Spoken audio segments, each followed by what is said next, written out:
Good morning class. चलिए last class में हमने रिवर सिस्टम शुरू किया था क्या?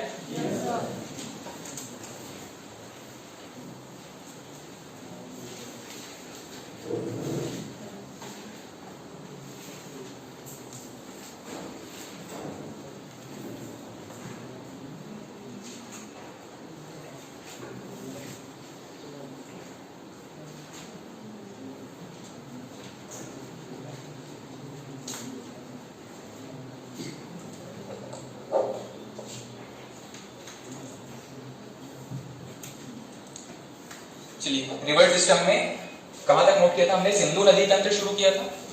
सिंधु नदी तंत्र में कौन कौन से रिवर्स के बारे में पढ़ा था हमने? सिंधु के बाद में झेलम, चिनाब तक हो गया था। ठीक, चलिए लास्ट क्लास में हमने कहां से शुरू किया था? हमने सबसे पहले बात किया था दर्रों के बारे में, भारत में कुछ प्रमुख दर्रे, और इसके बाद में हमने एक छोटा सा टॉपिक पढ़ा था भारत में जो भूगर्भिक संरचना है, या विश्व के किसी भी देश में भूगर्भिक संरचना, और इसमें हमने चट्टानों के बारे में पढ़ा था, कौन कौन सी चट्टानें किस किस क्रम में विकसित हुई हैं। ठीक है, और इसके बाद हमने शुरू किया था आपका नदी अपवाह तंत्र, नदी अपवाह। ठीक है, दर्रों के बारे में हमने कुछ चीजें डिस्कस की, कौन कौन से दर्रे हैं, कौन कौन से राज्य में हैं। ठीक, तो दर्रों में सबसे पहले अगर बात करें लद्दाख में कौन कौन से दर्रे हैं? लद्दाख में अगर बात करें तो सबसे पहले ख से एक तो है खारदुंगला, उसके बाद में काराकोरम और जोजिला। ठीक, उसके बाद में नीचे की तरफ चले तो जम्मू एंड कश्मीर में जम्मू कश्मीर के पीर बाबा, पीर पंजाब और बनिहाल और गुर्जिल दर्रा। उसके बाद में चले नीचे की तरफ और चलेंगे तो आपका हिमाचल प्रदेश में ड्रैगन, छिपकली, बड़ी छिपकली, रोहतांग, बाड़ालाचा और शिवकिला। उत्तराखंड में चले तो इनकी नीति कैसी है? मामूली। उत्तराखंड में नीतिला, मानाला, मुलिंगला और लेपू लेक। ठीक, इसके बाद में अगर चले सिक्किम में नाज है, नाथुला और जिलेपला। ठीक, सिक्किम के बाद चले अरुणाचल प्रदेश, दिया जैसा कुछ था, बम फोड़ा, पागल खाना देखना है। ठीक है, ठीक, सबसे पहले दीपू दर्रा, यामयाम, बोमडिला, फिर पागल खाना। इस तरीके से लिखने का आपको एक साथ, पागल खाना इस तरीके से लिखेंगे, पांगसाड और लिखा पानी। ठीक है, इसके बाद में मणिपुर में तुजु दर्रा। पश्चिम घाट की तरफ अगर चले तो महाराष्ट्र में थाल घाट, घोर घाट और पाल घाट। यहीं पे है क्या? केरल में है, केरल में आपका पाल घाट। ठीक, याद है ना आपको सारी चीजें? चलिए वापस आ जाइएगा अपने रिवर सिस्टम पे। रिवर सिस्टम में हमने मैप के अंदर सारी चीजें पहले डिस्कस की थी, कौन कौन से रिवर्स की लोकेशन कहां पे है, कौन सी किसकी ट्रिब्यूटरी है। ठीक, और इसी क्रम में हमने शुरुआत किया था नोट करना, सिंधु के बारे में नोट कर चुके थे, उसके बाद में झेलम, चिनाब। चलिए नेक्स्ट हेडिंग डाल दीजिएगा रावी।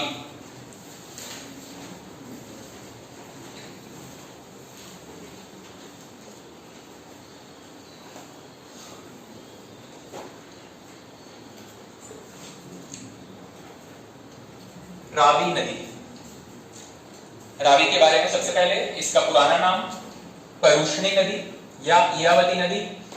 इसका ओरिजिन, ये जिस टाइप का सिंबल आपको दिखेगा वो ओरिजिन के लिए है।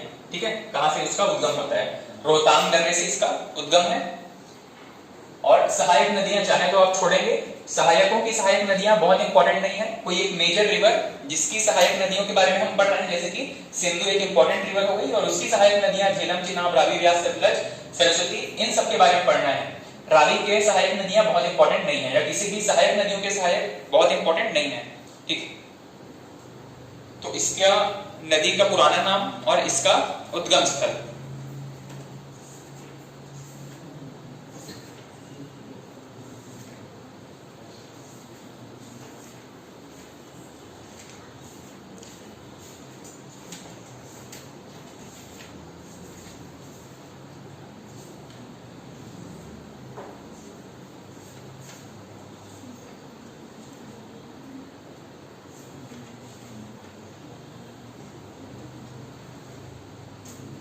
ठीक है, इसके बाद में इसी में कुछ और पॉइंट्स हैं, इसको ऐड कर लेंगे। हम नदियों के बारे में क्या क्या पॉइंट देख रहे हैं, सबसे पहले तो एक सबसे पहले इंपॉर्टेंट क्या है, इसका उद्गम कहाँ पे है, ठीक है। कुछ नदियों में हमने इसकी लंबाई की चर्चा की है।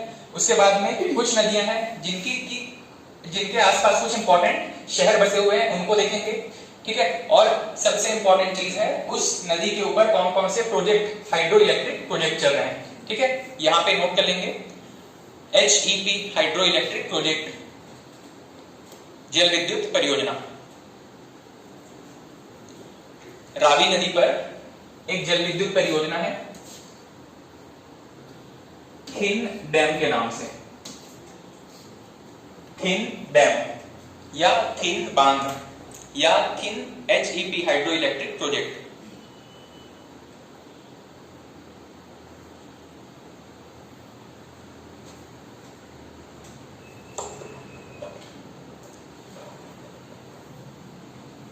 ठीक है, रावी के बाद में नेक्स्ट हेडिंग डाल दीजिएगा, सिंधु, झेलम, चिनाब, रावी के बाद में व्यास, व्यास नदी।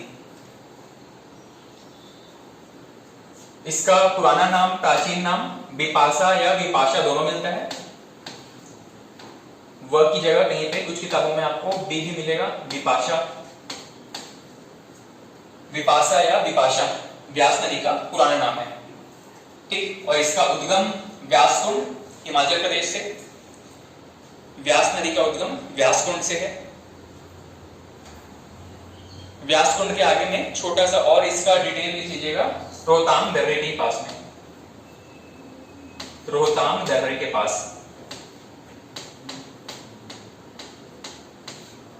व्यासकुंड, रोहतांग दर्रा, हिमाचल प्रदेश।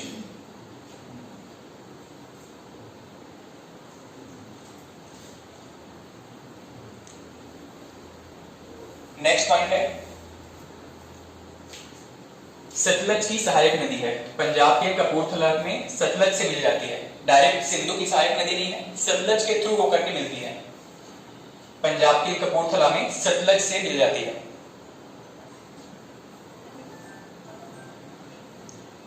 पंजाब के कपूरथला में सतलज से मिल जाती है। और इसके बाद में यहां पे सहायक नदियां इंपॉर्टेंट नहीं है, हाइड्रो इलेक्ट्रिक प्रोजेक्ट इंपॉर्टेंट है। जल विद्युत परियोजना, व्यास नदी पर एक है पोंग डैम के नाम से।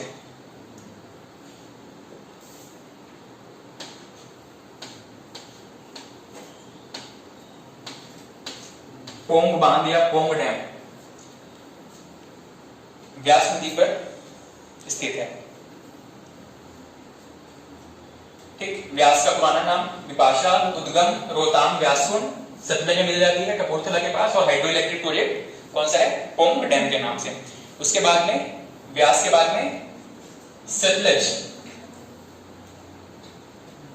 नेक्स्ट हेडिंग है सतलज।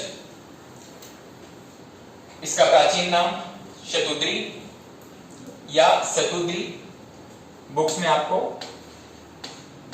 शतुद्री के नाम से मिलेगा, शक्कर का सा, शतुद्री या सतुद्री। और इसका उद्गम राकसताल, राकसताल या राक्षसताल भी कहते हैं इसको, राकसताल तिब्बत में। सिंधु नदी का उद्गम यहां पे देखे थे ना, वहीं पे स्थित है सतलज नदी। राकस ताल या राक्षस ताल, कैलाश पर्वत। और सिंधु के जैसे ही ये भी तीनों देशों में बहती है, चीन, फिर भारत, फिर पाकिस्तान। हिमाचल प्रदेश के थ्रू भारत में एंटर करती है और शितकिला दर्रे से होकर के भारत में प्रवेश करती है।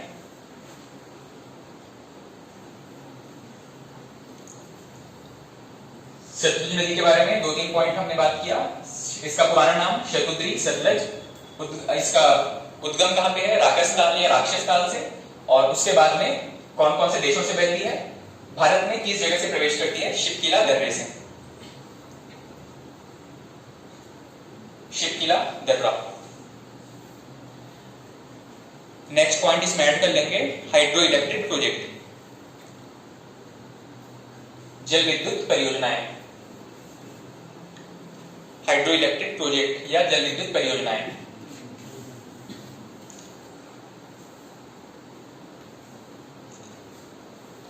सबसे पहला इसमें भाखड़ा नांगल।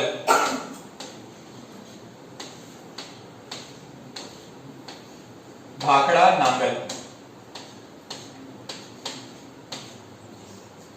भाखड़ा नांगल, भाखड़ा नांगल जल विद्युत परियोजना। नेक्स्ट है हरिके बैराज। हरिके बैराज,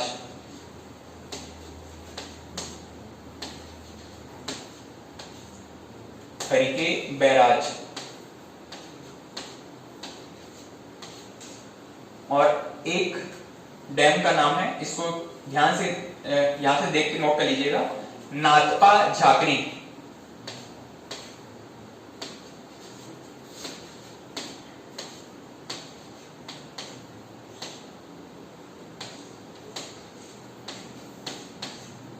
नाथपा झाकड़ी।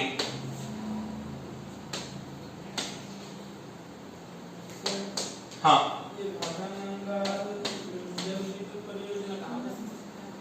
आपका जो हिमाचल प्रदेश है और पंजाब दोनों के बॉर्डर पर स्थित है।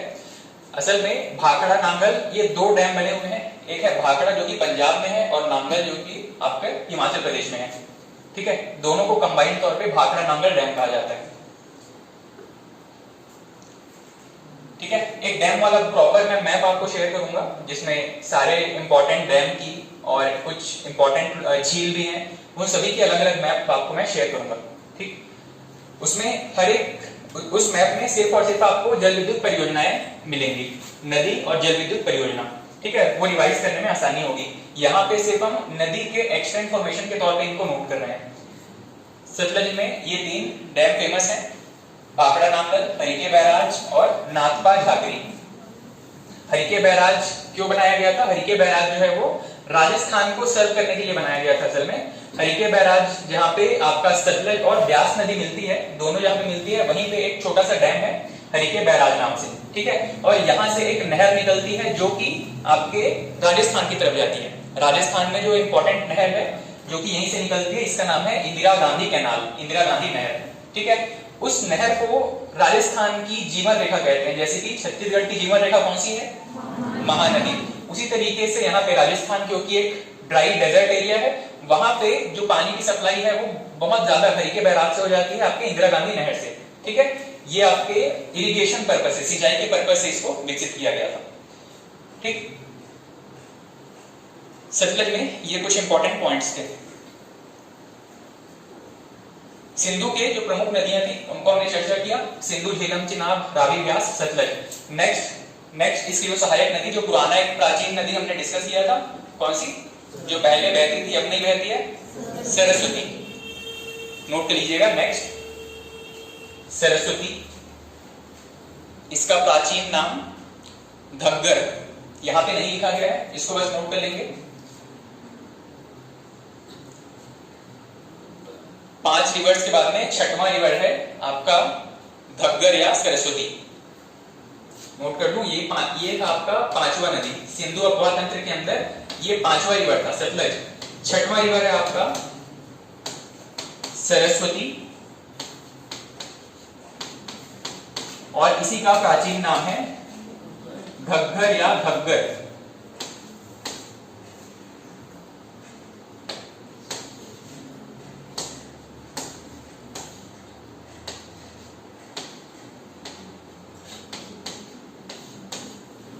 घग्गर या घग्गर सरस्वती नदी का पुराना नाम। इसके बारे में हम चर्चा कर चुके हैं, क्या था कैसा था। फिर बाद में इसका रास्ता बदल के किस तरफ चला गया, गंगा बौद्ध तंत्र की तरफ, और जो त्रिवेणी संगम जो कि आपके इलाहाबाद में स्थित है।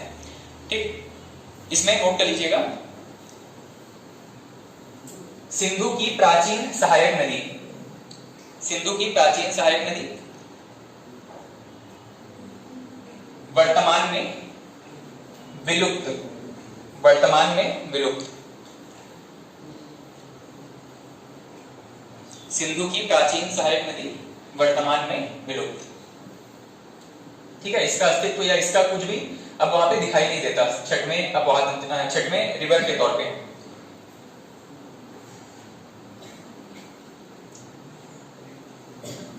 चलिए, सिंधु नदी में हमने जितने नदी तंत्र के नदी के बारे में पढ़ा वो सब इसके लेफ्ट बैंक ट्रिब्यूटरी थे।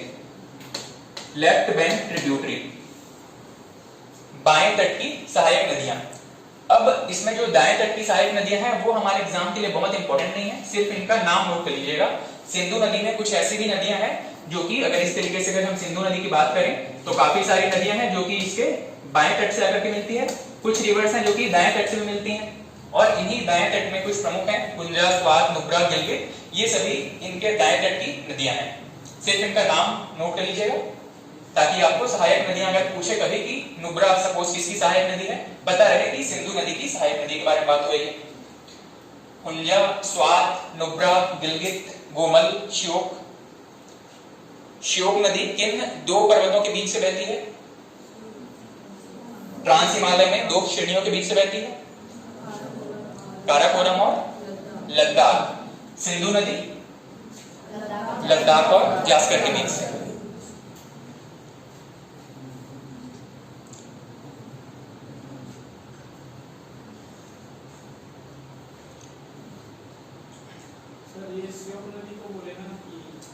हाँ, श्योक नदी के बाद ये हम चर्चा कर चुके, शायद आप क्लास में मिस कर चुके हैं।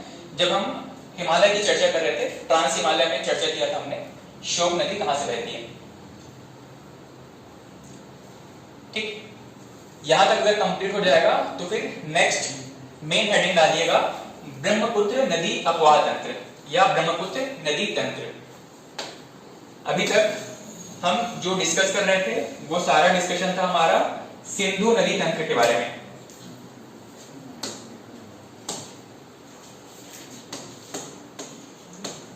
वापस से ये स्ट्रक्चर मेंटेन करने की कोशिश करेंगे। हमने शुरू किया था नदी अपवाह के बारे में। नदी अपवाह को हमने दो भागों में बांटा था, एक था हमारा उत्तर भारत में और दूसरा था प्रायद्वीपीय भारत में। उत्तर भारत में हमारे तीन, उत्तर भारत या हिमालयी नदी तंत्र, उत्तर भारत या हिमालयी नदी तंत्र, इसमें तीन प्रमुख अपवाह तंत्र थे। सबसे पहला जो हम कवर कर चुके हैं आपका सिंधु या इंडस रिवर सिस्टम, सेकंड आपका गंगा या कोई भी एक रख लो, ब्रह्मपुत्र जो हम आगे पढ़ने वाले हैं, सिंधु, ब्रह्मपुत्र और गंगा।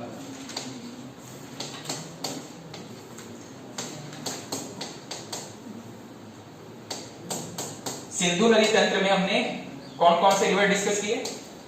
एक था इसके लेफ्ट बैंक ट्रिब्यूटरी और right bank tributary. Left bank tributary में झेलम, चिनाब, रावी, ब्यास, सतलज और सरस्वती। राइट बैंक ट्रिब्यूटरी में नुब्रा और श्योक और स्वात नदी के नाम से वहां पे स्वात वैली भी है, ये भी न्यूज में रहता है, स्वात वैली। ठीक, ये कुछ प्रमुख नदियों के बारे में हमने चर्चा किया राइट बैंक ट्रिब्यूटरी में, सिर्फ इनका नाम याद रखेंगे। उसके बाद में अब हम चर्चा करने जा रहे हैं ब्रह्मपुत्र नदी तंत्र के बारे में। ठीक है, इसके बारे में भी हम वैसे लास्ट क्लास में थोड़ा सा डिस्कशन कर चुके थे। अलग अलग देशों में, अलग अलग राज्यों में इनके क्या क्या नाम है। अगर आपको याद हो तो बताएंगे, तिब्बत में इसका नाम क्या था? सांगपो नदी।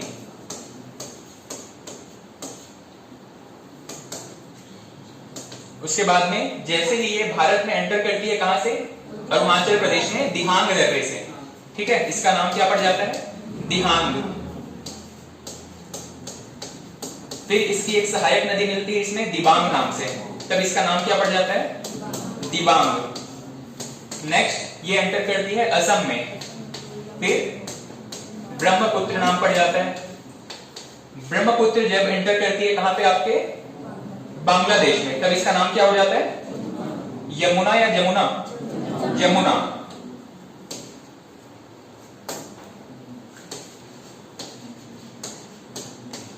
जमुना में कुछ सहायक नदी मिलती है क्या? कौन सी? गंगा की एक स्ट्रीम है, एक धारा है जो कि पद्मा के नाम से बह रही थी। ठीक, ये पद्मा जब इसमें मिलती है तब इस पूरी रिवर का नाम क्या हो जाता है?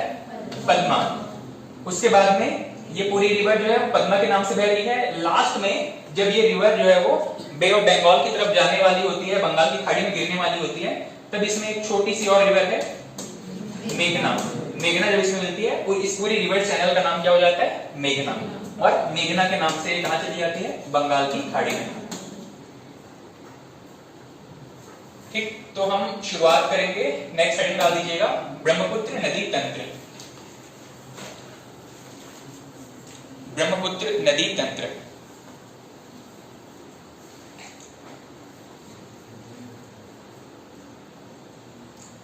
ब्रह्मपुत्र नदी तंत्र, इसमें सबसे पहले इसकी लंबाई 2900 किलोमीटर। गंगा नदी की लंबाई, सॉरी सिंधु नदी की 2880 किलोमीटर। ब्रह्मपुत्र नदी 2900 किलोमीटर। उसके बाद में यहीं पे जब ये वाला पॉइंट आप नोट कर रहे हैं, एग्जाम में इसको लेकर के कंफ्यूजन रहेगा, भारत की सबसे लंबी नदी और भारत की सबसे बड़ी नदी। सबसे लंबी नदी कौन सी है? गंगा, भारत की सबसे लंबी नदी। भारत की सबसे लंबी नदी कहने का मतलब जो भारत में बह रही है। ठीक है, उसके बाद में भारत की सबसे बड़ी नदी कहा जाए तो ब्रह्मपुत्र। कोई भी रिवर जो है वो अपने साथ कितना वाटर कैरी कर रही है, इसके हिसाब से उसके बड़े होने का अनुमान लगा रहे हैं, और कितना लेंथ कवर कर रही है इसके हिसाब से उसके लंबे होने की बात की जा रही है। ठीक है, तो सबसे ज्यादा दूरी कवर करती है भारत में गंगा, और सबसे ज्यादा वाटर कैरी करती है ब्रह्मपुत्र। आयतन की दृष्टि से भारत की सबसे बड़ी नदी।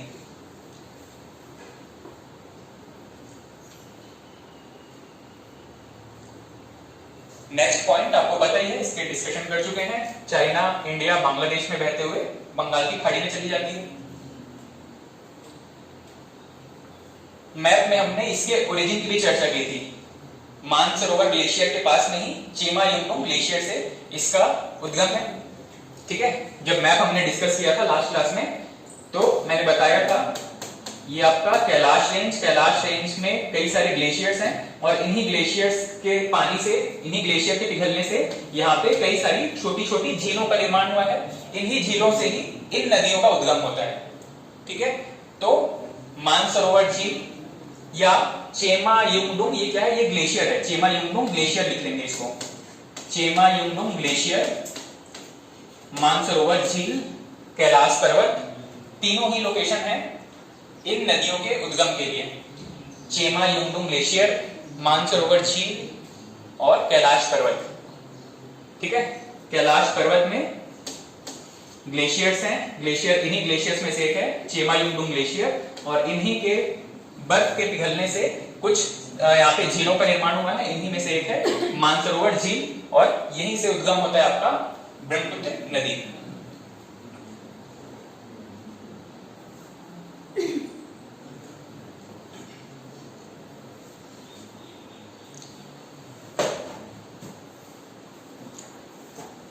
ठीक, इसके बाद में कुछ पॉइंट इसमें नोट करते चलेंगे। ब्रह्मपुत्र नदी के अंदर इसकी सहायक नदियों के बारे में बाद में देखेंगे। पहले ब्रह्मपुत्र नदी के बारे में कुछ और एक्स्ट्रा फैक्ट है, उसको नोट कर लीजिएगा। ब्रह्मपुत्र नदी की लंबाई 2900 किलोमीटर। ये किस लंबाई की बात हो रही है? पूरे इसके ओरिजिन से लेके अंत तक। नेक्स्ट पॉइंट इसमें ऐड कर लीजिएगा, भारत में इसकी लंबाई 916 किलोमीटर। भारत में इसकी लंबाई 916 किलोमीटर।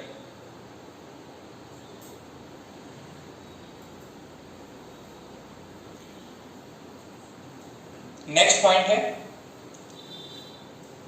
ये एग्जाम में पूछा गया है, उसको ध्यान से और ठीक से नोट करिएगा।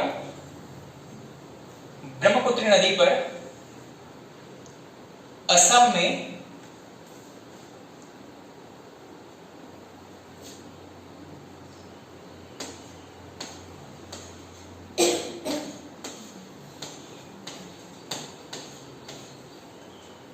एक नदी द्वीप स्थित है। ब्रह्मपुत्र नदी पर असम में एक नदी द्वीप है, नदी द्वीप स्थित है।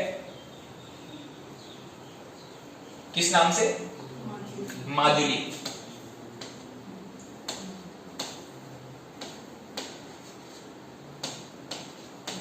मंजुली का नहीं है, माजुली है। माजुली द्वीप। और माजुली द्वीप के बारे में विशेष बात क्या है? विश्व का सबसे बड़ा नदी द्वीप है। जनरली कोई भी द्वीप जो हम देखते हैं, जैसे कि अंडमान निकोबार द्वीप हो गया, लक्षद्वीप हो गया, ये सभी महासागरों पर स्थित है। ठीक है, ये नदी पर स्थित सबसे बड़ा द्वीप है विश्व में। नोट कर लीजिएगा, विश्व में सबसे बड़ा नदी द्वीप, विश्व का सबसे बड़ा नदी द्वीप माजुली द्वीप।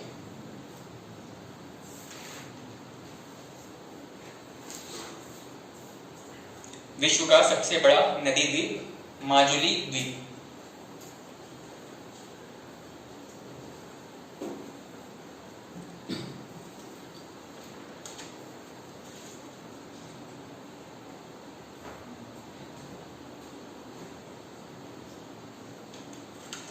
विश्व का सबसे बड़ा नदी द्वीप माजुली द्वीप। ठीक, नेक्स्ट इसकी, हाँ, बे ऑफ बंगाल, चाइना से होकर इंडिया, फिर बांग्लादेश और फिर बांग्लादेश में चली जाती है। सॉरी, बे ऑफ बंगाल में इसका अंत हो जाता है।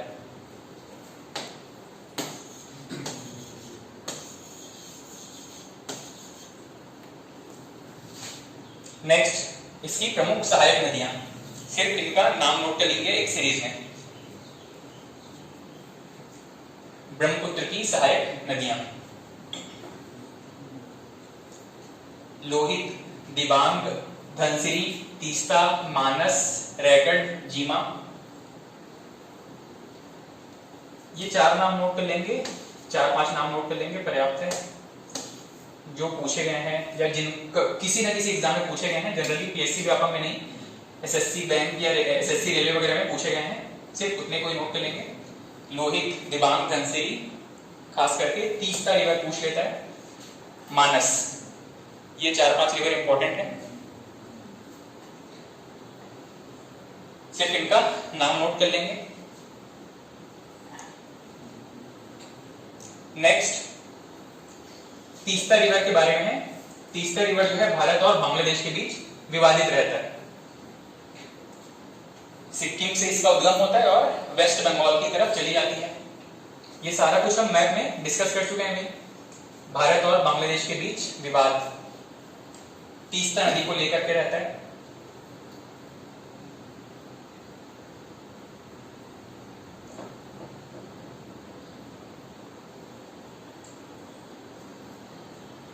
तीस्ता जल विवाद भारत और बांग्लादेश के बीच में।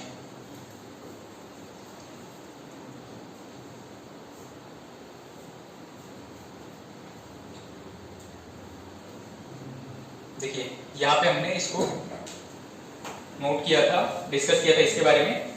यहां पे कुछ ग्लेशियर्स हैं सिक्किम में, ये आपका सिक्किम वाला एरिया हो गया। यहां से कुछ रिवर्स निकलती हैं, इसी में से एक है तीस्ता नदी, जो कि ब्रह्मपुत्र यहां से आई, भारत में अरुणाचल से एंटर की, असम में, उसके बाद में इस तरफ दक्षिण की तरफ मुड़ जाती है और बांग्लादेश में एंटर करती है। इसी आपके ब्रह्मपुत्र नदी में, या जमुना रिवर जो कि बांग्लादेश में बह रही है जमुना के नाम से, इसी में ये तीस्ता रिवर एंटर करती है। ठीक, अब इसका अगर आप लोकेशन देखोगे तो इसका उद्गम है यहाँ पे सिक्किम से। सिक्किम के बाद में ये जो छोटा सा एरिया है जिसको हम स्टार्टिंग क्लास में पढ़े थे चिकन नेक कॉरिडोर के नाम से, ये कौन सा एरिया है आपका? वेस्ट बंगाल का एरिया है। ठीक है, तो इसका प्रवाह कहाँ पे है? सिक्किम, फिर वेस्ट बंगाल, और उसके बाद में जाकर के कहां चली जाती है? बांग्लादेश में। बांग्लादेश में जमुना की सहायक हो जाती है। ठीक है, इसीलिए जब भी कोई प्रोजेक्ट इस पे डेवलप करते हैं सिक्किम में या फिर बांग्लादेश आपके वेस्ट बंगाल में, तो बांग्लादेश को इसमें आपत्ति होने लगती है। क्यों? क्योंकि पानी की वजह से पानी का फ्लो किसी भी देश में अगर कम होगा तो ऑब्जेक्शन रेज करते हैं। और इसी क्रम में हमने बात किया था आपका सिंधु नदी, और सिंधु नदी को लेकर भारत और पाकिस्तान के बीच भी विवाद था।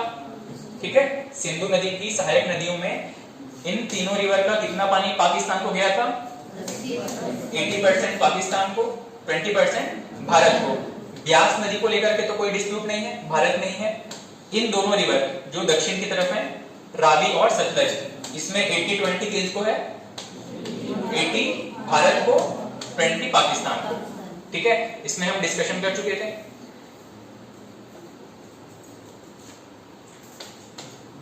ये सांको नदी को इसी तिब्बत वाले एरिया में एक और नाम से इसको जानते हैं, यारलुंग जांगबो।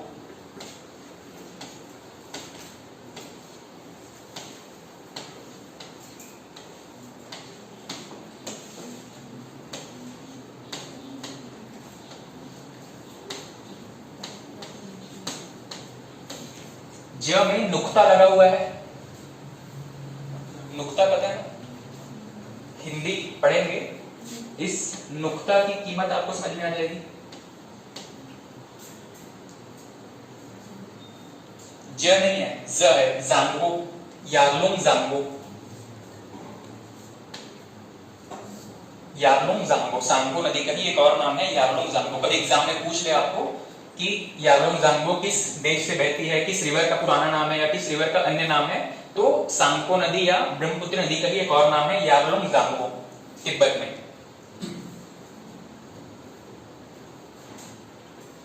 चलिए नेक्स्ट हेडिंग डाल दीजिएगा, गंगा अपवाह तंत्र। अच्छा, गंगा अपवाह तंत्र की भी चर्चा कर चुके थे। मैप में हमने इसके लोकेशंस, इसके इंपॉर्टेंट ट्रिब्यूटरीज के बारे में बात किया था।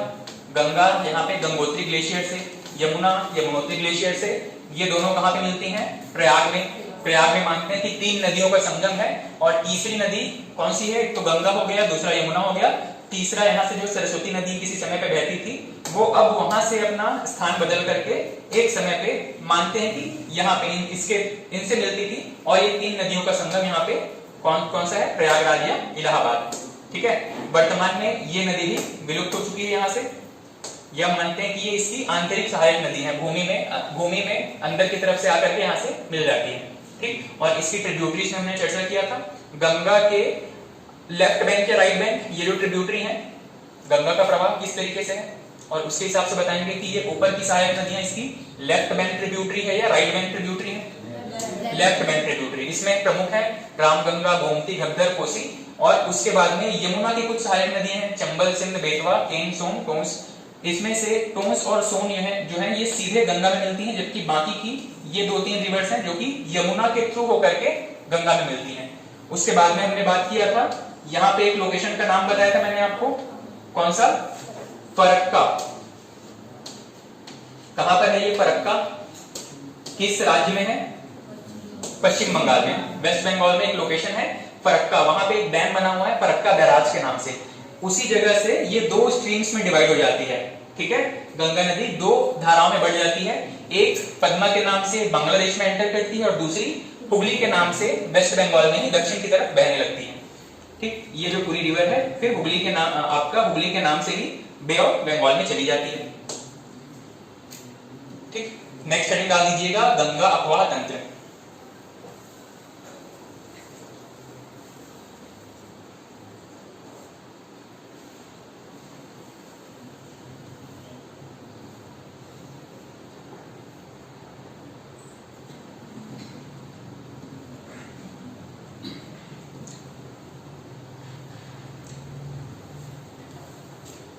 गंगा अपोहा तंत्र। सबसे पहले गंगा नदी के बारे में कुछ पॉइंट्स नोट करेंगे। सबसे पहला, नेशनल रिवर, भारत की राष्ट्रीय नदी घोषित किया गया इसको 2008 में। पाकिस्तान की राष्ट्रीय नदी कौन सी है? सिंधु नदी। इसकी लंबाई 2525 किलोमीटर। लंबाई को लेकर के जब आप किताबों में मैच करेंगे ना तो बहुत सारे अलग अलग डेटा मिलेंगे। इसको लेकर के बहुत परेशान मत होइएगा। कुछ किताबों में 2510 किलोमीटर भी मिलेगा। एग्जैक्ट फिगर असल में एक्चुअली में गवर्नमेंट की किताबों में ही बहुत सारे डेटा जो है वो अभी तक अपडेट नहीं किए गए। जैसे एक टॉपिक हम पढ़ते हैं भारत के प्रमुख जलप्रपात, वाटरफॉल के बारे में। सबसे बड़ा वाटरफॉल कौन सा है, इसको लेकर ही जितना आप सर्च करोगे उतना अलग अलग नाम मिलेगा आपको। ठीक, तो कई सारे डेटा हैं जो कि अभी तक अपडेटेड नहीं है। गंगा नदी भारत की राष्ट्रीय नदी, 2008 में इसको राष्ट्रीय नदी घोषित किया गया और इसकी लंबाई 2525 किलोमीटर। भारत की सबसे लंबी नदी, भारत की सबसे लंबी नदी, सबसे बड़ी नदी कौन सी है? ब्रह्मपुत्र। भारत की सबसे लंबी नदी गंगा। उसके बाद में नेक्स्ट है इसका जल ग्रहण क्षेत्र या कैचमेंट एरिया। जल ग्रहण क्षेत्र क्या होता है? एक प्रमुख नदी है, उसकी सहायक नदी है, उस सहायक की भी कुछ सहायक नदी हो सकती है और इस मुख्य नदी की भी कई सारी सहायक नदी है। ये जो पूरा एरिया है जहां से ये पानी इकट्ठा कर रही है इसको कहा जाता है कैचमेंट एरिया या जल ग्रहण क्षेत्र। बेसिन, रिवर बेसिन, कोई नदी जो है वो अपने आसपास के एरिया को, सपोज इस एरिया को गड्ढा कर देती है। समय पे क्या करती है वो यहां से फ्लो करते हुए, इसका कटाव करते हुए उसको काफी उसका पक्ष अपर्धन करते हुए क्या करती है, इसका डेप्थ बढ़ा लेती है। इस एरिया को कहा जाता है रिवर बेसिन।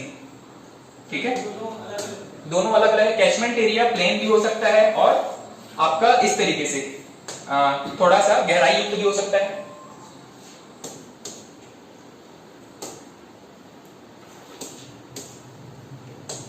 इसका जल ग्रहण क्षेत्र या कैचमेंट एरिया सबसे बड़ा है भारत में। नेक्स्ट है गंगा डॉल्फिन, भारत का जलीय जीव, राष्ट्रीय जलीय जीव घोषित किया गया है 2009 में। राष्ट्रीय जलीय जीव, भारत का नेशनल एक्वेटिक एनिमल, भारत का राष्ट्रीय जलीय जीव गंगा डॉल्फिन 2009 में इसको घोषित किया गया। नेक्स्ट है इसका उद्गम। गंगा नदी का उद्गम Gangotri glacier, Gangotri glacier, Gangotri glacier. इतना नोट करने के बाद ये डायग्राम आप बना लेंगे। गंगा जो है वो एक्चुअली में किसी एक स्ट्रीम का नाम नहीं है, बहुत सारी इसमें छोटी छोटी धाराएं मिलती जाती हैं और एक समय के बाद इसका नाम गंगा पड़ता है। ठीक है, तो वो कौन कौन सी नदी है जो इसको इसमें अपना वाटर कंट्रीब्यूट करती हैं, जिसके थ्रू ये पूरी रिवर चैनल डेवलप हो पाती है।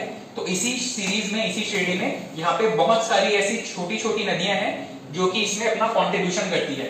ठीक, यहाँ पे एक बद्रीनाथ ग्लेशियर करके है, बद्रीनाथ करके एक नाम आपने सुना होगा। यहाँ से जो सबसे पहली एक रिवर स्ट्रीम निकलती है अलकनंदा के नाम से, और उसके बाद में केदारनाथ से एक निकलती है मंदाकिनी नदी के नाम से, गंगोत्री ग्लेशियर एक भागीरथी के नाम से। ये तीन मेजर रिवर हैं जो कि अपना वाटर कंट्रीब्यूट करती हैं गंगा नदी बनाने के लिए। इसके अलावा इसी अलकनंदा में बहुत सारे छोटे छोटे स्पॉट हैं जहां पे अलग अलग नदियां आकर के मिलती हैं। कौन कौन से? तो एक जगह है जहां पे विष्णुप्रयाग धौली गंगा यहाँ आकर के मिलती है, नंदप्रयाग नंदाकिनी नदी मिलती है, कर्णप्रयाग यहाँ पे पिंडार नदी आकर के मिलती है, रुद्रप्रयाग में आपका मंदाकिनी आकर के मिलती है, देवप्रयाग यहाँ पे भागीरथी आकर के मिलती है। ठीक है, तो अल्टीमेटली गंगा बनने से पहले इसमें कौन कौन सी नदियां मिलती हैं?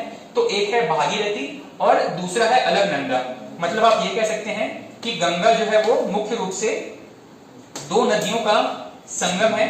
एक है आपका भागीरथी, ये वाली भागीरथी, और प्लस ये वाली जो रिवर है यहां तक इसका नाम क्या रहता है? अलकनंदा। अलकनंदा।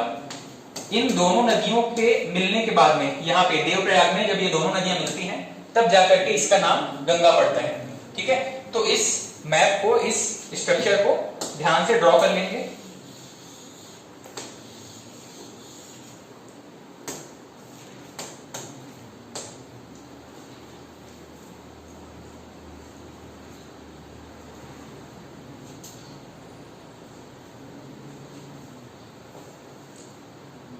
कुछ किताबों में आपको यहाँ पे 5 की जगह 4 पॉइंट ही लोकेट किए गए होंगे, एक्चुअली में ये पूरे 5 पॉइंट है और उनकी सहायक नदियां हैं। अलकनंदा और इसकी 5 सहायक नदियां, 5 अलग अलग पॉइंट्स में इनके अलग अलग नाम हैं और अंततः देवप्रयाग से निकलने के बाद में इसको गंगा नदी कहते हैं। ठीक है, और इसके बाद में यहीं पे एक और लोकेशन आप ड्रॉ कर लेंगे।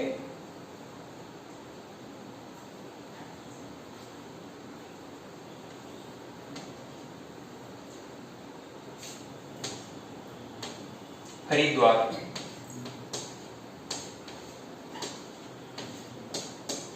गंगा यमुना के मिलने से पहले ही हरिद्वार ड्रॉ करेंगे। ठीक है, इतना ड्रॉ कर लीजिए, उसके बाद बताएंगे।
हो गया क्या इतना?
हो गया सबका?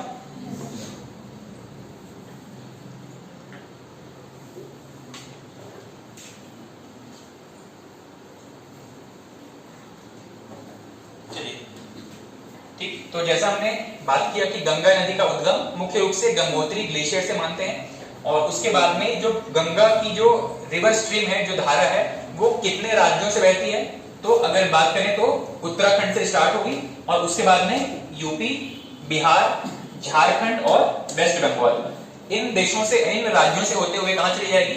बांग्लादेश में। बांग्लादेश में किस नाम से बहती है? पद्मा के नाम से। अभी हमने डिस्कस किया था मैप में, गंगा नदी बांग्लादेश में किस नाम से बहती है? पद्मा के नाम से। और अंततः किस नाम से बंगाल की खाड़ी में चली जाती है? मेघना के नाम से।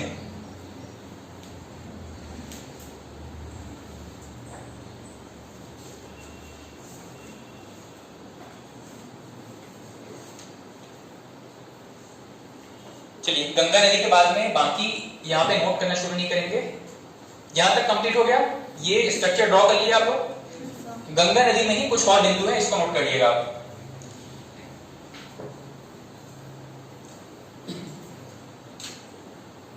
इसका उद्गम नोट कर चुके, विसर्जन आपको याद रहेगा। नेक्स्ट है इसका मुहाना, विसर्जन से जस्ट पहले जो स्ट्रक्चर बनता है, इस तरीके से डेल्टा जिसको हम कहते हैं। गंगा नदी अपने अंत से पहले इस तरीके से अलग अलग रिवर चैनल्स में फैल जाती है। इसकी छोटी छोटी, इस पूरी रिवर स्ट्रीम से छोटी छोटी धाराएं जो है वो अलग अलग दिशा में बहने लगती हैं। ठीक है, इसी रिवर स्ट्रीम से छोटी छोटी धाराएं अलग अलग दिशा में बहने लगती है। ये जो पूरा स्ट्रक्चर है नदी के अंत समय में, इसको कहते हैं डेल्टा। नोट कर लेंगे, गंगा नदी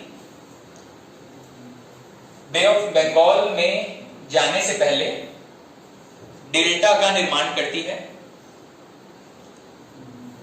गंगा नदी बे ऑफ बंगाल में विसर्जन से पहले या जाने से पहले डेल्टा का निर्माण करती है।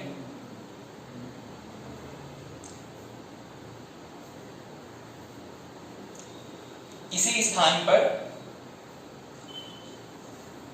सुंदरबन स्थित है। सुंदरबन स्थित है। सुंदर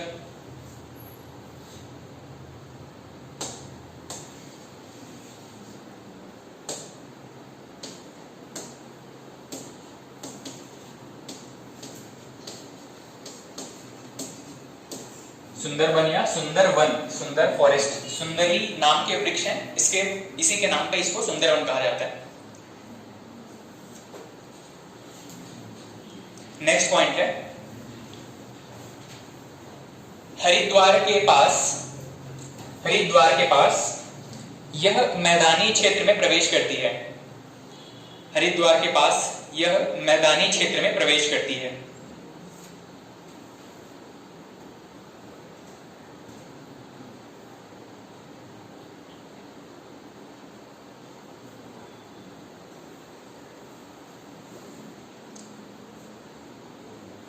नेक्स्ट पॉइंट है सुंदरबन डेल्टा विश्व का सबसे बड़ा डेल्टा है। सुंदरबन डेल्टा विश्व का सबसे बड़ा डेल्टा है।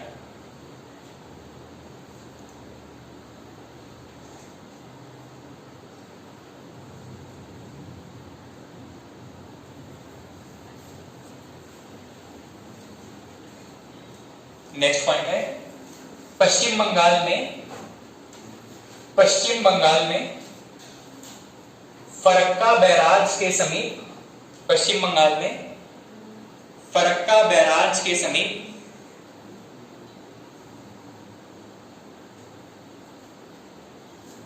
दो धाराओं में विभक्त हो जाती है। दो धाराओं में विभक्त हो जाती है। पश्चिम बंगाल में फरक्का बैराज के समीप दो धाराओं में विभक्त हो जाती है। नेक्स्ट पॉइंट वेस्ट बंगाल में या पश्चिम बंगाल में हुगली के नाम से, पश्चिम बंगाल में हुगली, और बांग्लादेश में पद्मा के नाम से बहती है। पश्चिम बंगाल में हुगली और बांग्लादेश में पद्मा के नाम से बहती है।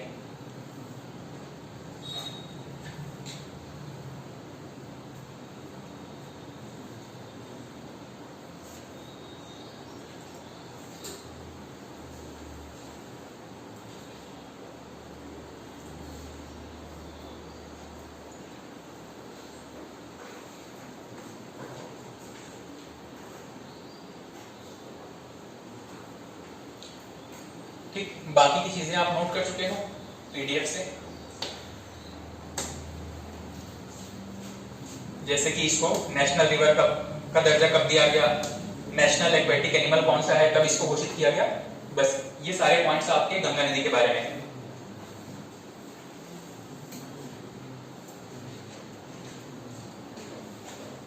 ठीक, तो गंगा नदी तंत्र में सबसे इंपॉर्टेंट आपकी गंगा नदी, और यहाँ से इससे अलग अलग छोटे छोटे प्रश्न बनते हैं, जैसे कि इसके ब्रांचेस के बारे में, या नेशनल एक्वेटिक एनिमल के बारे में, नेशनल रिवर के बारे में। नेक्स्ट हेडिंग डाल दीजिएगा गंगा की सहायक नदियां। गंगा की सहायक नदियां, गंगा की सहायक नदियां।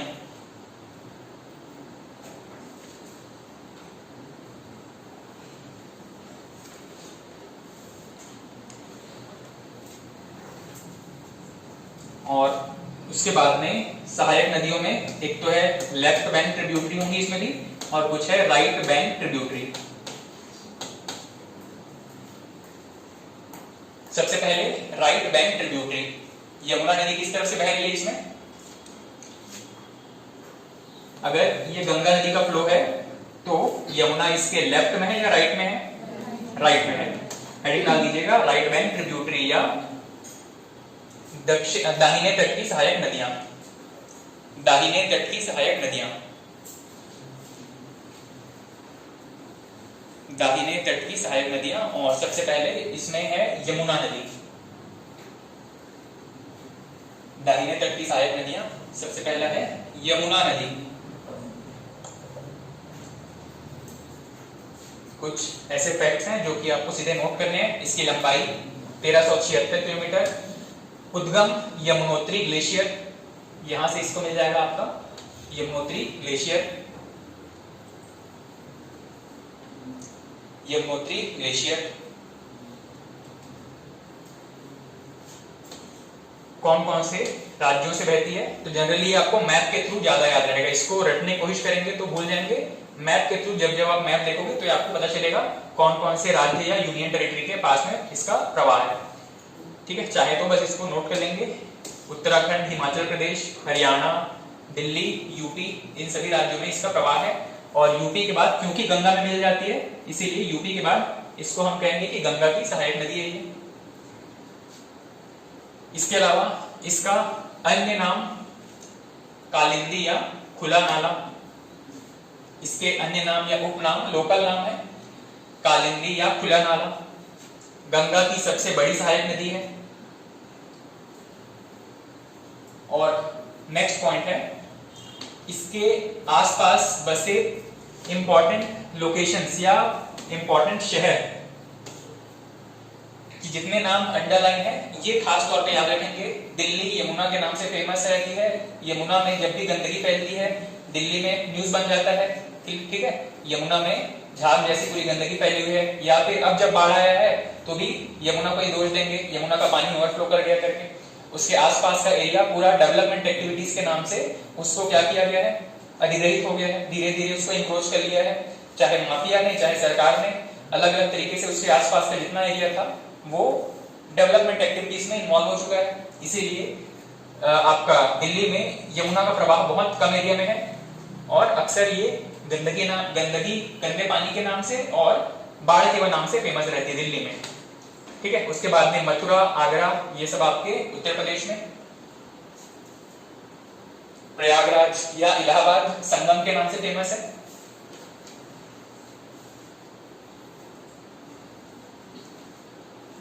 ठीक, यमुना के बारे में इतनी चीजें नोट करेंगे और उसके बाद रुक जाएंगे।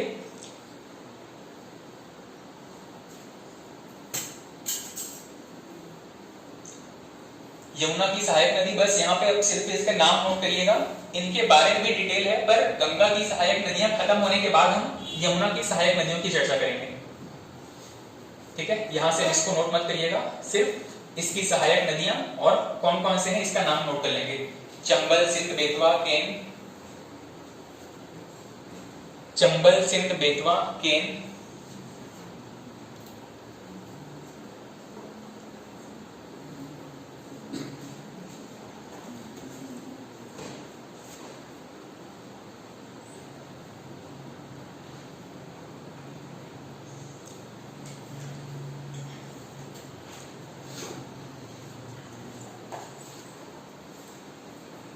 नेक्स्ट एक और पॉइंट है, इसको नोट कर लेंगे, प्रश्न पूछा गया है वहां से।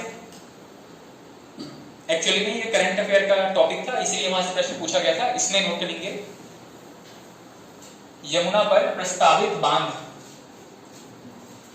हाइड्रो इलेक्ट्रिक प्रोजेक्ट,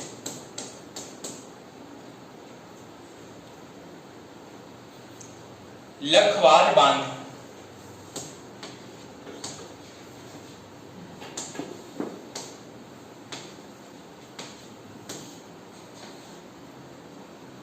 लखवार बांध, हाइड्रो इलेक्ट्रिक प्रोजेक्ट,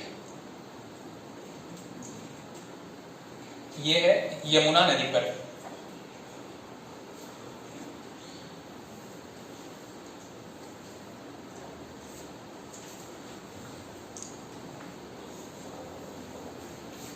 ठीक, इसके बाद में ये आपका गंगा नदी अववाद तंत्र के अंदर पहली सहायक नदी थी यमुना नदी।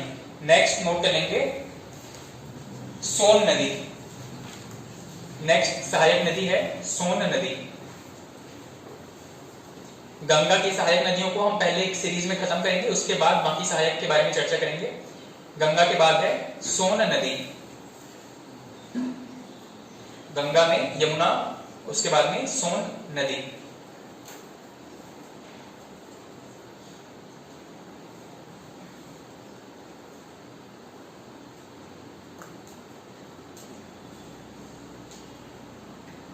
चलिए, यहां पे एक्स्ट्रा इंफॉर्मेशन और नहीं है, बाकी चीजें आप मैं डिक्टेट करते चलूंगा, आप नोट करेंगे।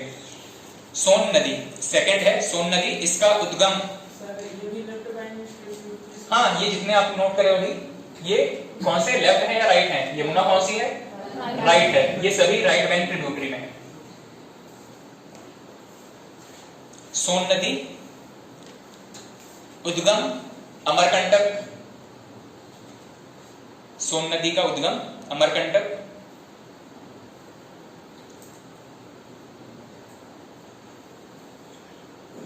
इसकी सहायक नदियां, वैसे छत्तीसगढ़ में आप इसको पढ़ते हो, सहायक नदियां हैं इसके बनास, भोपद, रिहंद, कन्हार।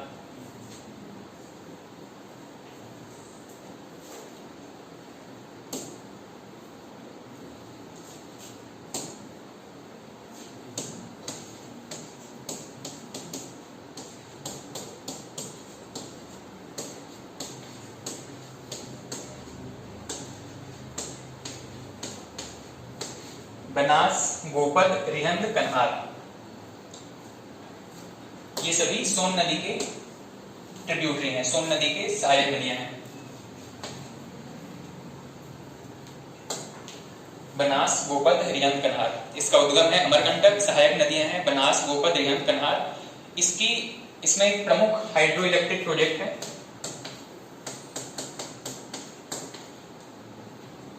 सोन नदी पर, बाण सागर परियोजना, धनुष बाण वाला बाण, बाण सागर परियोजना, ब्रैकेट में एमपी, बाण सागर परियोजना मध्य प्रदेश।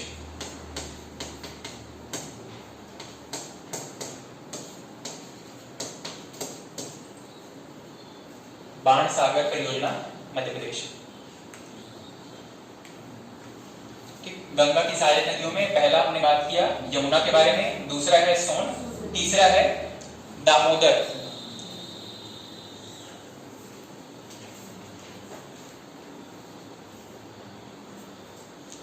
उसका उद्गम छोटा नागपुर पठार, उद्गम छोटा नागपुर पठार झारखंड।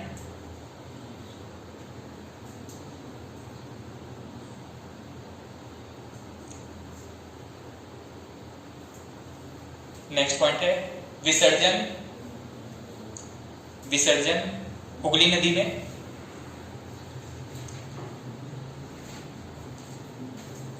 नेक्स्ट पॉइंट है परियोजना, hydro electric project.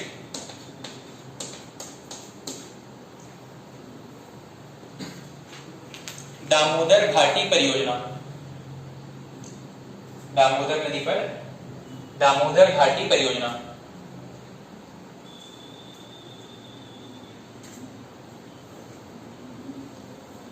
Next point है हाँ दामोदर घाटी परियोजना।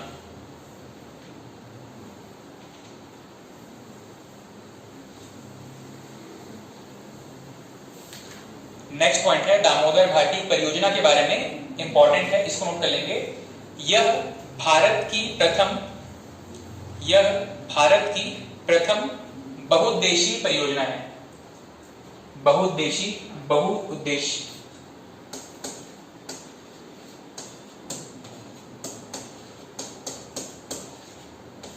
जिसमें बहुत सारे उद्देश्य सर्व हो रहे हैं, बहुत सारे पर्पस सर्व हो रहे हैं। मल्टीपर्पस प्रोजेक्ट, बहुउद्देशीय परियोजना या मल्टीपर्पस प्रोजेक्ट।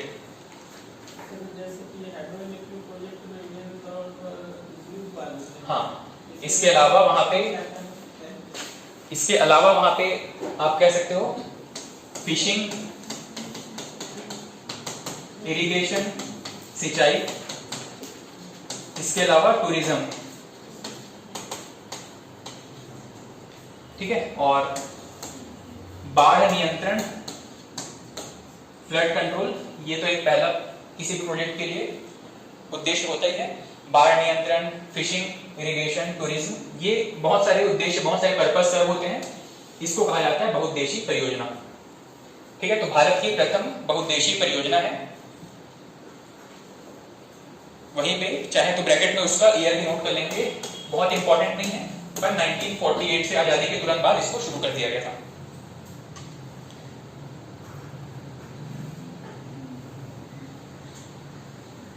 और दामोदर के बारे में इन सब में से हालांकि हमने जितना पढ़ा उसमें से प्रश्न कभी पूछा नहीं गया है, पर हम एक बैकअप के तौर पे थोड़ा सा एक्स्ट्रा पढ़ते हुए चल रहे हैं। इसमें जो प्रश्न पूछा गया है उसको बस लास्ट में नोट कर लेंगे। नेक्स्ट पॉइंट है दामोदर नदी में इसे बंगाल का शोक कहते हैं। दामोदर नदी को बंगाल का शोक,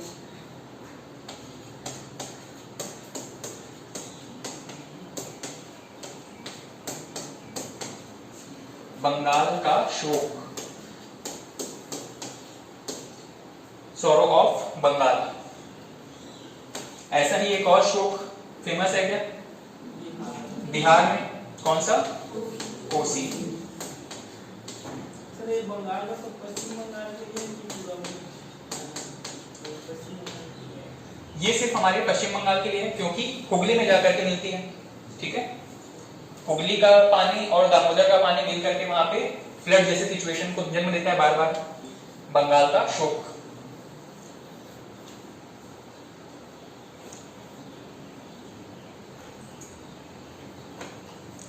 ठीक, ये कुछ प्रमुख शाखाएं थी हमारे गंगा नदी तंत्र में। हमने जो शुरू किया था राइट बैंक ट्रिब्यूटरी।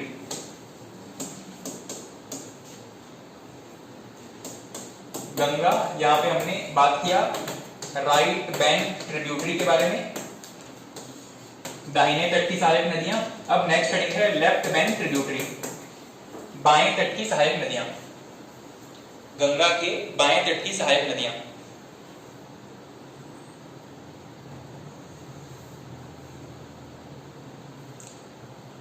सबसे पहला है इसमें रामगंगा।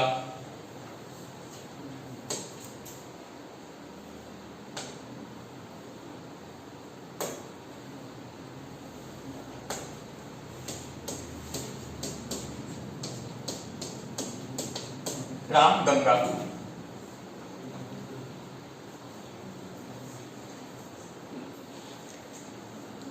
पॉइंट है उद्गम।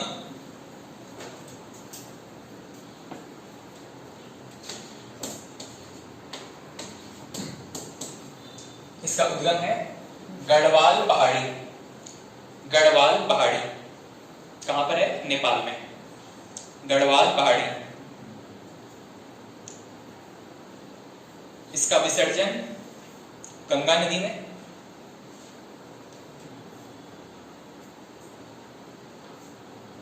इसका उद्गम है गढ़वाल पहाड़ी, इसका विसर्जन है गंगा नदी में।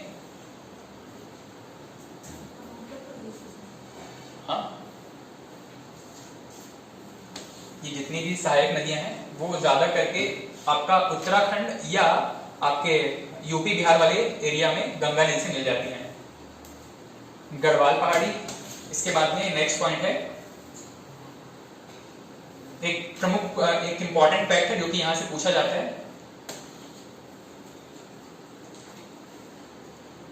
इसमें रामगंगा में एक नेक्स्ट पॉइंट पहले आप नोट कर लेंगे, रामगंगा हाइड्रो इलेक्ट्रिक प्रोजेक्ट। उसके बाद में नोट करेंगे इसको, hydro electric project, Ramganga hydro electric project.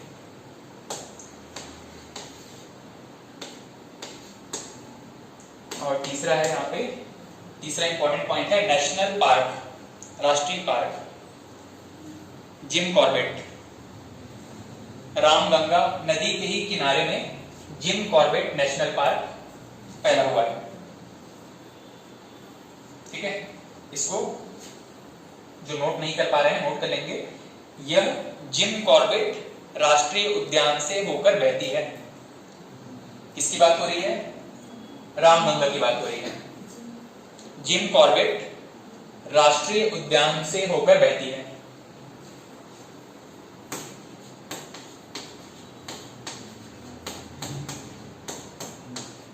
Jim Corbett राष्ट्रीय उद्यान से होकर बहती है।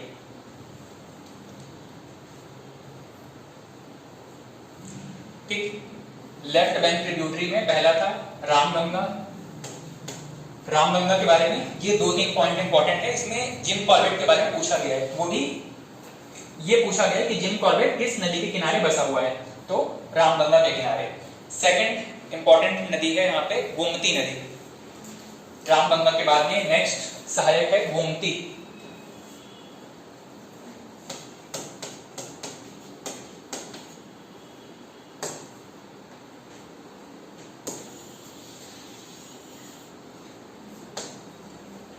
रामगंगा, उसके बाद में गोमती।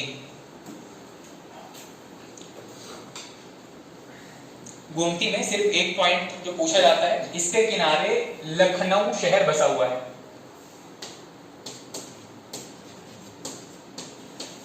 और गंगा में जाकर के मिलती है, ये तो हर बार कॉमन रहेगा, जो कि गंगा की सहायक नदियां पढ़ रहे हैं।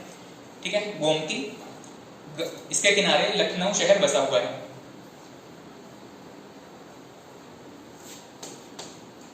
नेक्स्ट तीसरा सहायक नदी है शारदा। इसी को ही एक दूसरा नाम है इसका काली नदी, या इसी को कहते हैं सरयू। शारदा, काली या सरयू, ये तीनों एक ही नदी के नाम है। इसमें एक पॉइंट नोट कर लेंगे, अयोध्या शहर इसी के किनारे बसा है।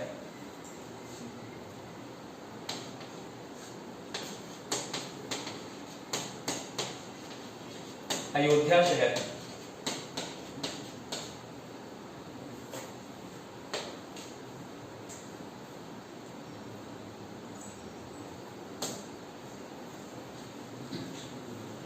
नेक्स्ट है गंडक। नेक्स्ट नदी है गंडक।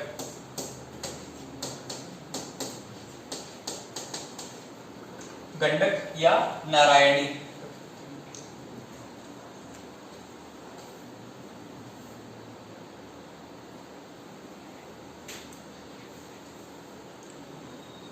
गंडक नदी, इसका उद्गम नेपाल हिमालय से।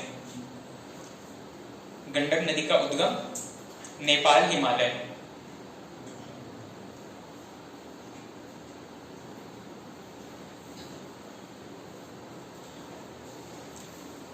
नेक्स्ट है हाइड्रो इलेक्ट्रिक प्रोजेक्ट, नदी के नाम पर है गंडक परियोजना।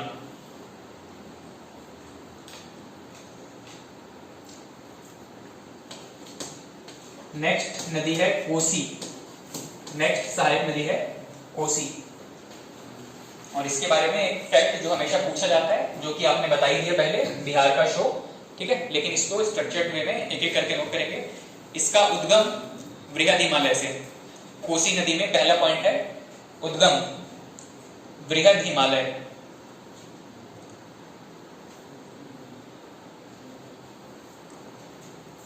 नेक्स्ट पॉइंट है कोसी को बिहार का शोक भी कहते हैं, कोसी को बिहार का शोक।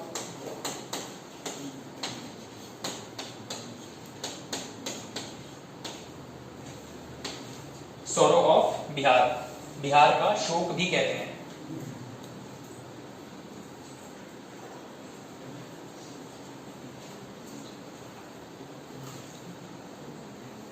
ठीक है, और इसके अलावा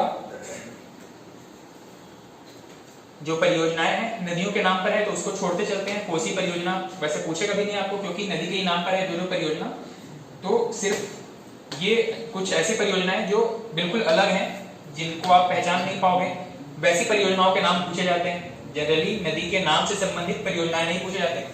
कोसी में ये इंपॉर्टेंट फैक्ट है जो आपका, एक तो इसका उद्गम से प्रश्न पूछा है, कहां से इसका उद्गम होता है, और दूसरा है बिहार का शोक किस नदी को कहा जाता है, कोसी नदी को।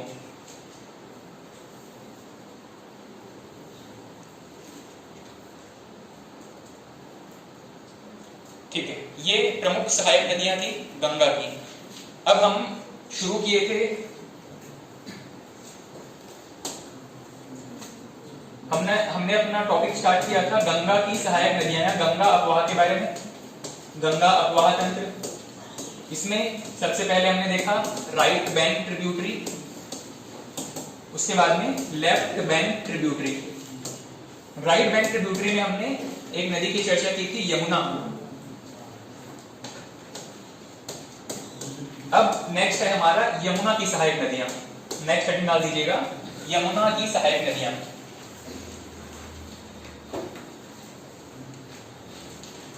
यमुना की सहायक नदियां।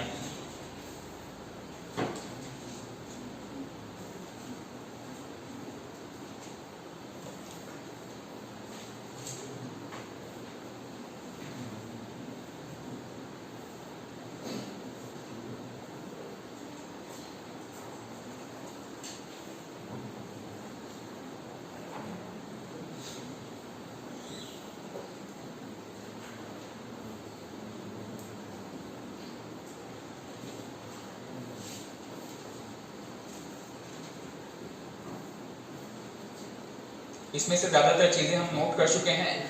नेक्स्ट हेडिंग डाल दीजिएगा यमुना की सहायक नदी, और ठीक इसी में नोट करेंगे। सबसे पहला है चंबल। यमुना की सहायक नदी में सबसे पहला है चंबल नदी।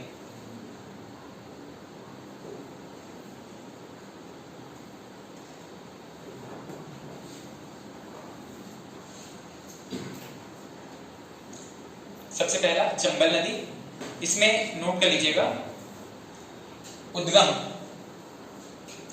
चंबल नदी का उद्गम जाना पाव पहाड़ी मध्य प्रदेश। चंबल नदी का उद्गम जाना पाव पहाड़ी मध्य प्रदेश।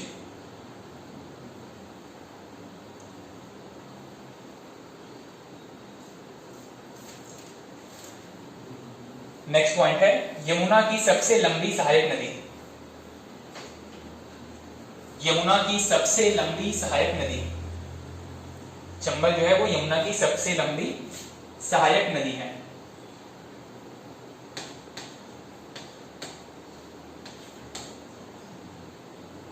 नेक्स्ट पॉइंट है इसके तट पर कोटा, राजस्थान का कोटा शहर बसा है। इसके तट पर राजस्थान का कोटा शहर बसा हुआ है। किसके लिए फेमस है? कॉम्पिटिटिव एग्जाम 12th के बाद नीट जेई, इसकी कोचिंग करने के लिए बहुत सारे स्टूडेंट जाते हैं कोटा। राजस्थान का कोटा शहर बसा हुआ है।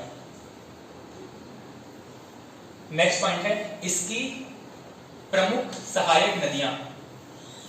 इसकी प्रमुख सहायक नदियां, ये 3-4 नाम है, उसको नोट कर लीजिएगा। बनास, पार्वती, काली सिंध, शिप्रा।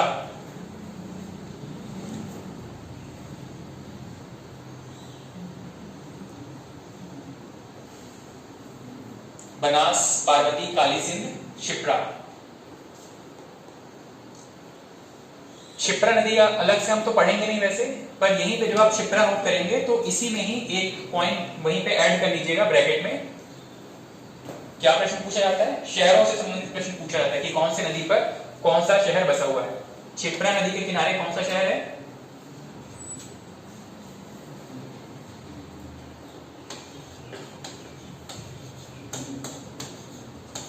उज्जैन। शिप्रा नदी आपने नोट किया होगा, उसी से लगा हुआ ये पॉइंट ऐड कर लेंगे।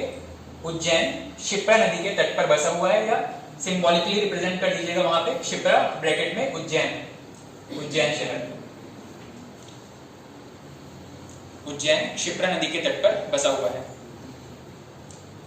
ठीक, चंबल के बारे में नेक्स्ट पॉइंट है। चंबल में कुछ इंपॉर्टेंट हाइड्रो इलेक्ट्रिक प्रोजेक्ट भी हैं, जल विद्युत परियोजनाएं।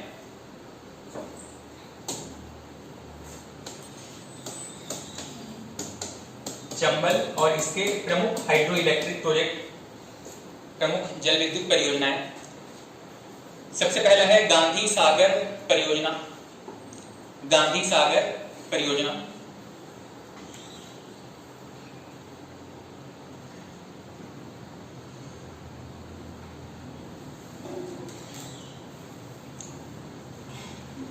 गांधी सागर परियोजना ब्रैकेट में मध्य प्रदेश, एमपी। सेकंड है जवाहर सागर, जवाहर सागर परियोजना राजस्थान। और तीसरा है महाराणा प्रताप सागर, ये भी राजस्थान में। महाराणा प्रताप सागर राजस्थान। ठीक है, चंबल नदी पर 3 प्रोजेक्ट फेमस हैं, गांधी सागर, जवाहर सागर और महाराणा प्रताप सागर। नेक्स्ट पॉइंट है भारत की सबसे ज्यादा अपर्दन करने वाली नदी है, या भारत में सर्वाधिक अपर्दन करने वाली नदी है।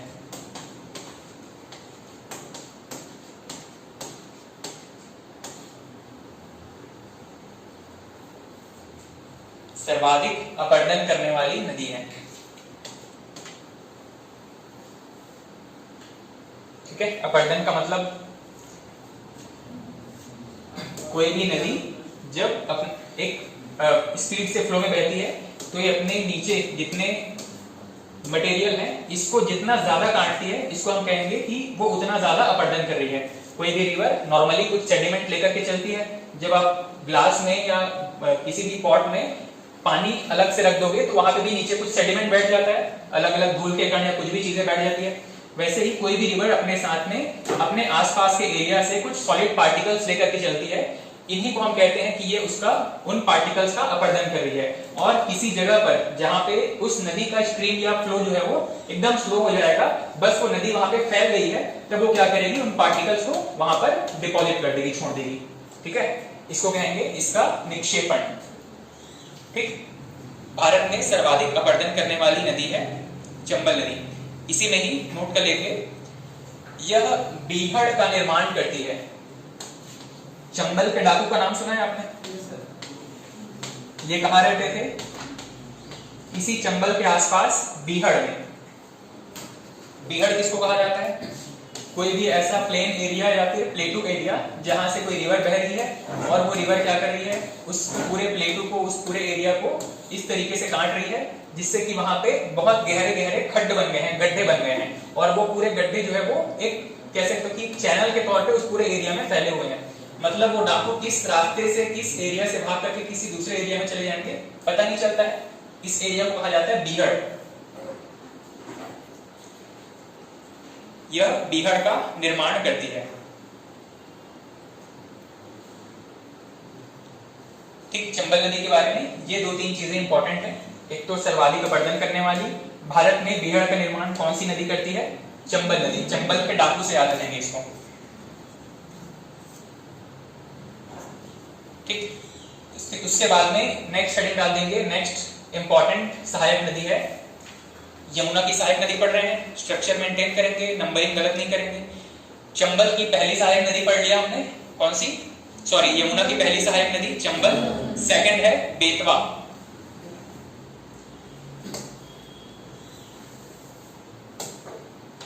सेकंड है बेतवा।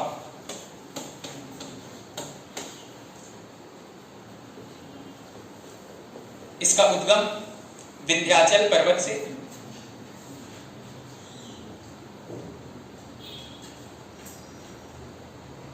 इसका उद्गम विंध्याचल पर्वत,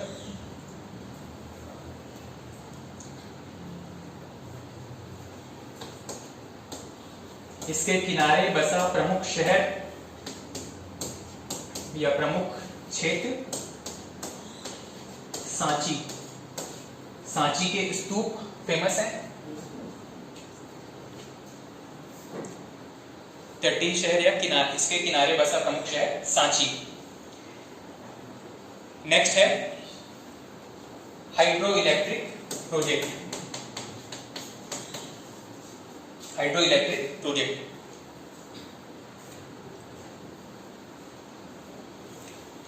हाइड्रो इलेक्ट्रिक प्रोजेक्ट में सबसे पहले है रानी लक्ष्मीबाई। प्रोजेक्ट का नाम है रानी लक्ष्मीबाई।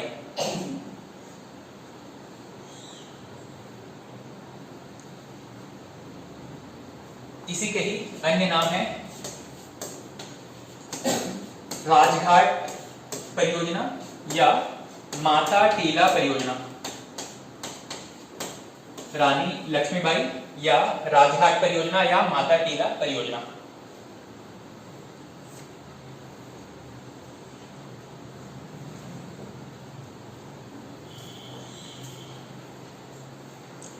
ठीक, ये सभी इंपॉर्टेंट ट्रिब्यूटरी हैं, सॉरी इस रिवर पर बसे हुए इंपॉर्टेंट हाइड्रो इलेक्ट्रिक प्रोजेक्ट हैं। मैं उम्मीद कर पा रहा हूं कि आप लोग एनर्जी से भरपूर हैं। ब्रेक की जरूरत तो नहीं पड़ती वैसे आप लोगों को। काफी सुना है आप लोग के बारे में। नारायणपुर बस्तर क्षेत्र के जो लोग हैं ऊर्जा से भरपूर रहते हैं हमेशा। चलिए 10 मिनट का ब्रेक लीजिएगा, फिर स्टार्ट करते हैं, या कंटिन्यू करें 10:30 को छोड़ दें, जैसे आप लोग की इच्छा। कितने लोग 10:30 को जाना चाहेंगे? चलिए ब्रेक लीजिएगा, फिर 11 बजे तक करते हैं।